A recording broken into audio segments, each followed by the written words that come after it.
हाय viewers, आज हम बात करेंगे straight lines class 11th mathematics जो चैप्टर है उसमें जो टॉपिक है हमारे पास angle between two lines in terms of their slopes. मान लीजिए हमारे पास लाइन दो हैं, एक है L1, this is not perpendicular line, हालांकि आपको दिख रही होगी, थोड़ा ये परपेंडिकुलर से थोड़ा हटके है।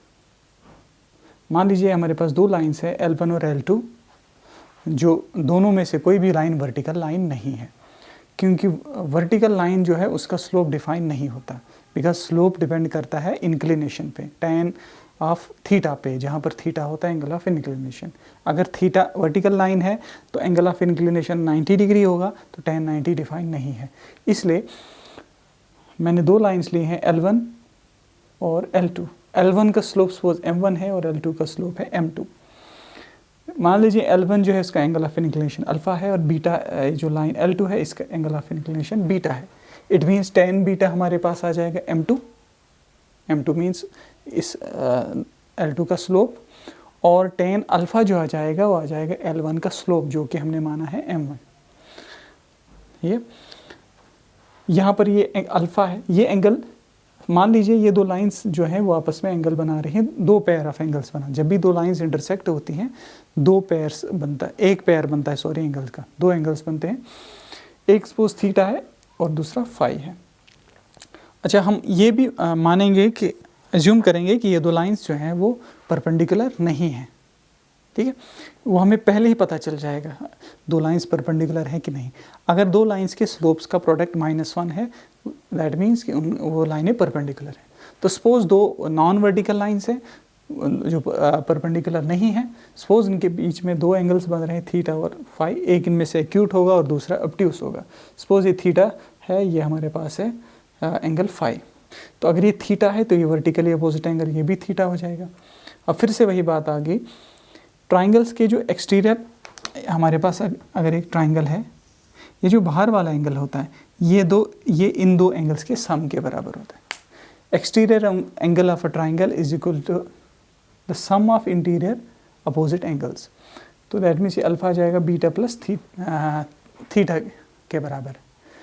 अल्फा आ जाएगा बीटा प्लस थीटा, यहाँ से हमारे पास आ जाएगा alpha minus beta is theta, तो tan ऑफ थीटा आ जाएगा tan अल्फ़ा माइनस बीटा। तो ये यहाँ हमने फॉर्मूला लगाया, आइडेंटिटी यूज़ की, ये हमारे पास होता है tan alpha minus tan beta divided by 1 plus tan alpha into tan beta.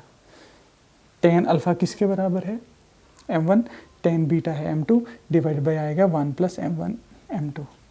और क्योंकि लाइनें परपेंडिकुलर नहीं हैं तो m1 इंटू m2 -1 के बराबर नहीं है, that means 1 plus m1 into m2 0 नहीं होगा। तो ये डिफाइन है टर्म, ये हमारे पास आ गया इसके बराबर। अब tan थीटा हमारे पास आ गया, tan फाई निकाल सकते हैं, बिकॉज फाई जो है इन दो एंगल्स का सम पाई के बराबर है। तो फाई की जगह लिख सकता हूँ मैं पाई माइनस थीटा, और tan पाई माइनस थीटा होता है माइनस tan थीटा के बराबर। तो माइनस ऐसे ही रहा, tan थीटा की वैल्यू मैंने यहाँ पर डाल दी, ये हमारे पास ये आ गया।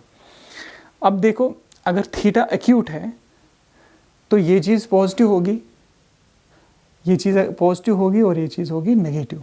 अगर थीटा जो है ऑब्ट्यूस है तो उस केस में क्या आ जाएगा, फाई आ जाएगा एक्यूट, और जब फाई एक्यूट होगा तो ये चीज़ जो है, ये सारी चीज़ ये पॉजिटिव होगी, इसका मतलब ये अंदर वाली चीज़ जो है यानी ये नेगेटिव होगी।